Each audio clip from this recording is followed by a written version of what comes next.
जी के वीरभद्र सिंह जी के टाइम में मिला, चाहे ठाकुर कौन सिंह जी थे, उसके बाद ठाकुर सुखविंदर सिंह सुक्खू जी थे, फिर राठौर साहब के साथ मिला, और अभी श्रीमती प्रतिभा सिंह जी के साथ जो भी मैंने काम किया मीडिया के प्रभारी के तौर पे कांग्रेस पार्टी में, उसमें मैं दिल से गहराइयों से आप सभी का मीडिया के भाइयों का बहुत आभार प्रकट करता हूँ। बहुत बड़ा सहयोग आप लोगों का हो, जब जितने भी मैंने पारी की तो बहुत बड़ा सहयोग आप लोगों का। मेरे साथ मेरे बड़े भाई यशवंत छात्र जो हमारे जनरल सेक्रेटरी हमारे आई मेहता जी, हमारे स्कोप पर्सन भी है, लीगल सेल के चेयरमैन भी है, हमारे साथ चंद्रशेखर जी हैं, गुरु जी हैं, और वेद प्रकाश शर्मा जी हमारे पुराने साथी हैं, ये अपने बीसीसी में सेक्रेटरी है। आप सभी का स्वागत करता हूँ मैं। आज मुझे बहुत अच्छा लगा, काफी समय बाद आया, तकरीबन 10 दिन का गया, 15 दिन का गया। लोग दोस्तों वहाँ सेक्रेटरी पे भी मिलेंगे, लेकिन जो मेरे कांग्रेस बीट देखने वाले जो साथी है वो शायद वहाँ दर्शन कम। तो आप सभी का इस बात के लिए भी हम प्रकट करते हैं कि चुनाव में जिस प्रकार आप लोगों ने पूरा सहयोग के साथ एक अच्छी रिपोर्टिंग करते हुए पूरे प्रदेश में काम किया, उसका कांग्रेस पार्टी को भी निश्चित तौर पे जो है फायदा हुआ, वो सत्ता में है। इसके लिए भी मैं आप सभी का आभार प्रकट करता हूँ। और मैं सबसे पहले अपने माननीय मुख्यमंत्री ठाकुर सुखविंदर सिंह सुक्खू जी का और हमारे जो राष्ट्रीय स्तर पर नेतृत्व है श्रीमती सोनिया गांधी जी का, श्री राहुल गांधी जी का, श्रीमती प्रियंका गांधी जी का, और हमारे राष्ट्रीय अध्यक्ष श्री खड़गे जी का, और हमारी अध्यक्ष श्रीमती प्रतिभा सिंह जी का, सबका आभार प्रकट करता हूँ। मुझे एक साधारण कार्यकर्ता को जिसने कांग्रेस पार्टी का काम किया, आज एक ऐसी जगह काम करने का मौका दिया कि मैं मुख्यमंत्री के साथ मीडिया प्रभारी के रूप में, एडवाइजर के रूप में काम करूंगा।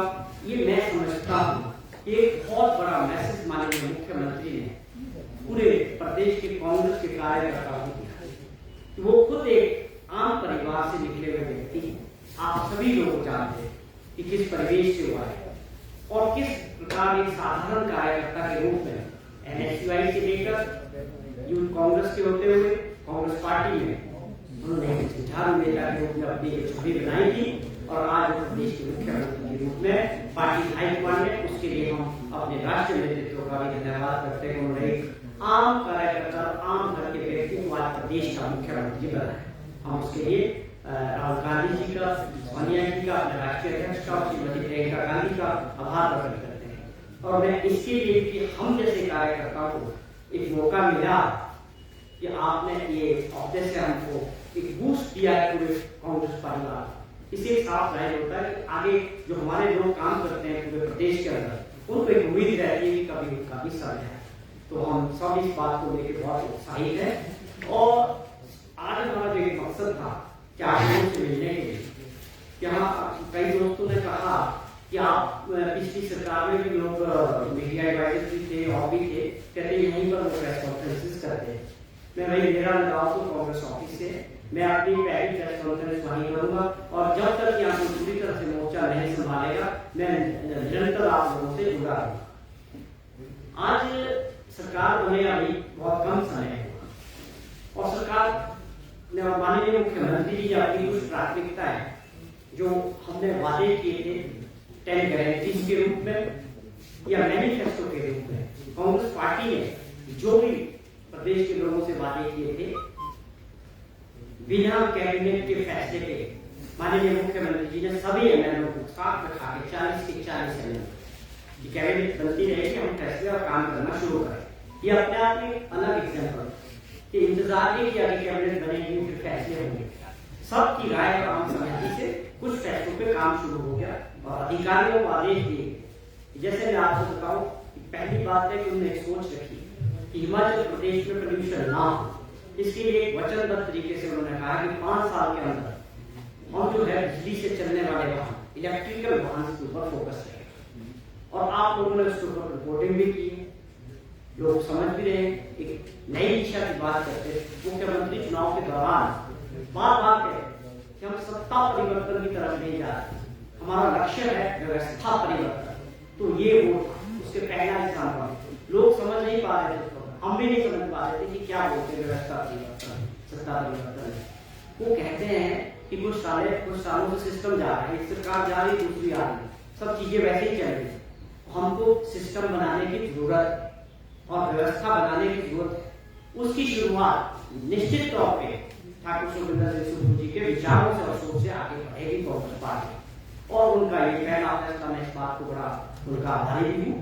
ये बहुत अच्छा फैसला है कि जल्दी से जल्दी हिमाचल प्रदेश में पूरा फोकस गवर्नमेंट का है इलेक्ट्रिक वाहन को आगे बढ़ाने का है। और जो हमारी सबसे बड़ी समस्या है कि उन्होंने फैसला लिया कि सरकार आज के बाद जो गाड़ियां खरीदेगी वो इलेक्ट्रिक वाहन, चाहे ऑफिसर्स के लिए चाहे किसी के लिए। अब ये देखना बाकी है कि इस वक्त मार्केट में किस तरह के वाहन उपलब्ध है, पहाड़ों में कौन से सक्सेस होंगे, बैटरी लाइफ क्या होगी, कितने घंटे चलेगी, ये चीजें टेक्निकल चीजें, इस पे भी काम करेंगे लोग। और साथ में फोकस किया है कि जो ये चार्ज स्टेशन है ये जल्दी से जल्दी जो है हर पार्किंग में, हर जगह जो है शिमला के अंदर हर स्टेट में इसको बढ़ावा देंगे, जिससे लोगों को दिक्कत ना आए कि अगर आप सफर कर रहे हैं 100 किलोमीटर का तो आपको उसमें निरंतर जो है चार्जिंग स्टेशन मिलेगी। तो ये और भी कई ऐसे फैसले जो आने वाले दिनों में होने वाले हैं, जो हमारी पार्टी ने मैनिफेस्टो के तौर पर और 10 गारंटीज के तौर पर रखे। लेकिन इसकी बड़ी बात पिछले 2-3 दिनों से एक और बड़ी खबरें छप रही या एक बड़ी समस्या प्रदेश में आई कि जिस प्रकार से सीमेंट फैक्ट्रीज ने अपने कारखाने में ताला लगा या बंद कर, वो अपने आप में बहुत चिंता का विषय था।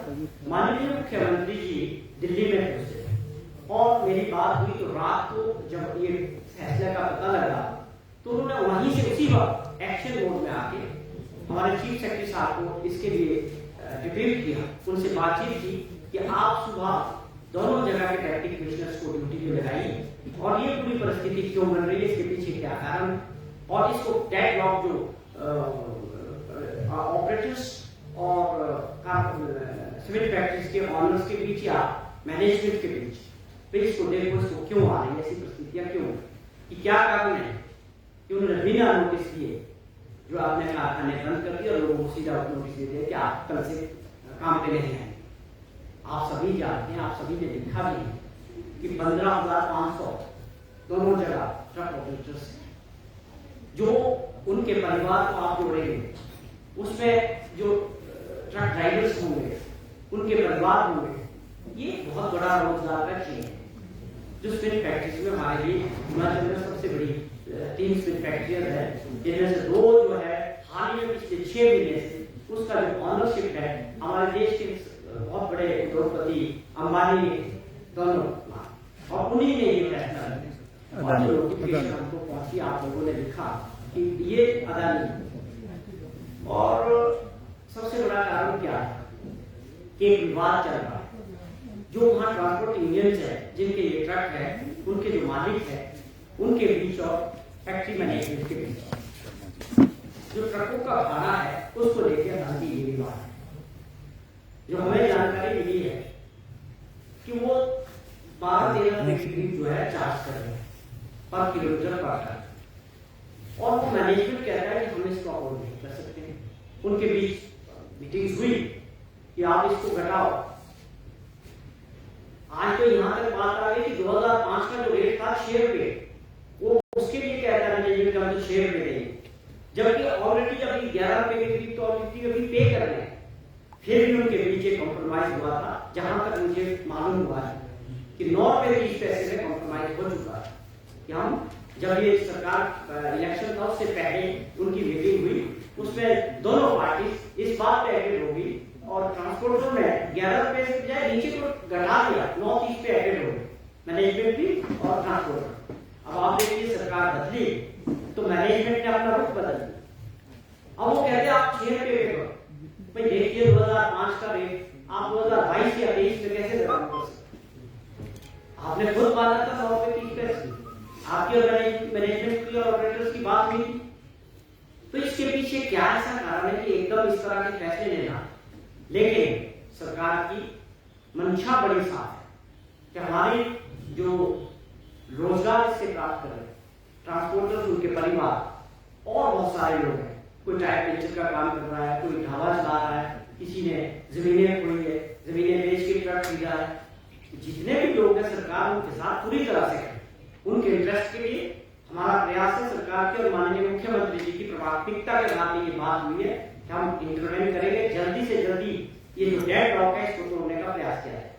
और इसकी पहले दौर की बात में परसों कल डिप्टी कमिश्नर्स ने दोनों जगह में की है।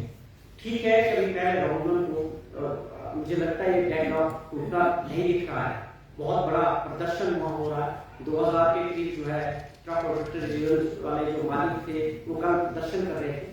तो सरकार ने एहतियात के तौर पर वहाँ पुलिस फोर्स बढ़ाई है जिससे कोई ऐसी परिस्थिति ना बने। जो एक गवर्नमेंट का एडमिनिस्ट्रेशन का काम है, पुलिस व्यवस्था का काम किया गया और हमारे डीजीपी से माननीय मुख्यमंत्री जी ने आदेश दिए कि आप वहाँ पूरी व्यवस्था बनाए रखें।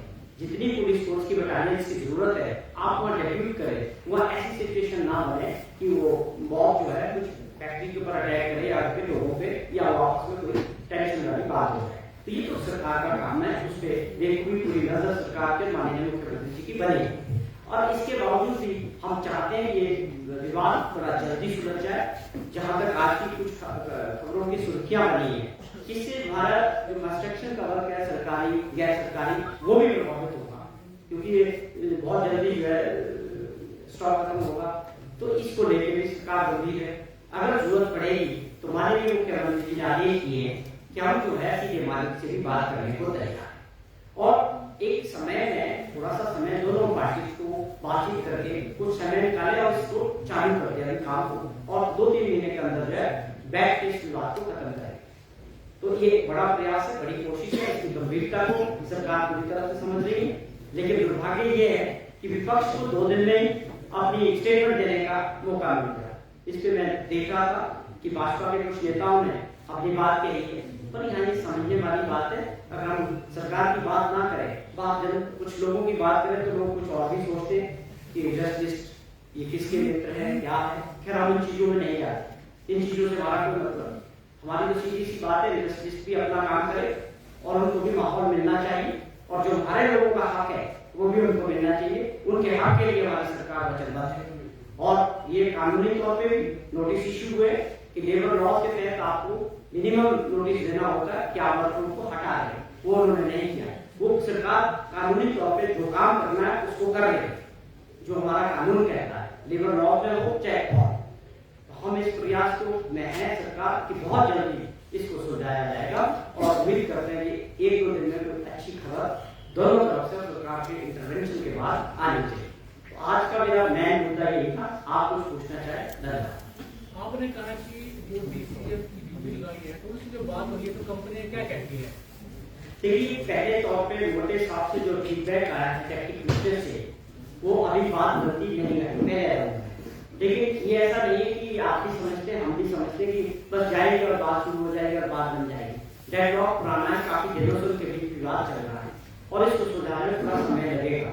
वही हमारा एक सुजेशन है कि सरकार ये चाहती है कि आप इसका प्रोटेक्शन शुरू करें, काम शुरू करें, और साथ साथ जो है सरकार के इंटरवेंशन से एक द्वारा से आप नेगोशिएशन करें दोनों पार्टी से, तो ये बात बनती आगे बढ़ सकती है। तो आज सेकंड राउंड की बात दोबारा कर रहे हैं और निरंतर संपर्क बना हुआ। आप समझे कि हर बात की जानकारी मुख्यमंत्री जी खुद दिल्ली में दे रहे कि भाई क्या सिचुएशन है। तो हमें उम्मीद रखनी है कि किसी का भी फायदा नहीं, टकराव से ना जिसने फैक्ट्री खरीदी है उसका फायदा है, ना ही टकराव से हमारे भाइयों का जिनके ट्रांसपोर्टर से जिनके टकराव से कोई समाधान तो निकलने वाला नहीं। ये सबको समझना पड़ेगा। तो अल्टीमेटली बात जो है टेबल पे आके होगी और वो प्रयास बीच में सरकार करेगी। जी, सीमेंट की आपूर्ति के लिए वैकल्पिक व्यवस्था क्या है सरकार के पास? सरकार हर चीज के लिए तैयार रहती है। अगर हमको दूसरे राज्यों से भी बात करनी पड़ेगी तो हम पहली उम्मीद तो ये करते हैं, ये जल्दी सूझना चाहिए। जैसा मैंने जिक्र किया कि किसी का फायदा नहीं, मैनेजमेंट भी नहीं चाहेगा कि उनके चलते प्लांट बंद हो जाए और ट्रांसपोर्टर भी नहीं चाहेगा अगर 15 आज की कितने लोगों की किस्तें रुक जाएगी, कितने लोगों का धंधा बंद हो जाएगा। हमारा पहला प्रयास तो यही रहेगा कि हम इसको 1-2 दिन में इस बात को सुलझाएं और ये काम शुरू हो जाए। लेकिन उसके अलावा मेरे ख्याल में एक प्लान तो चल रहा है अभी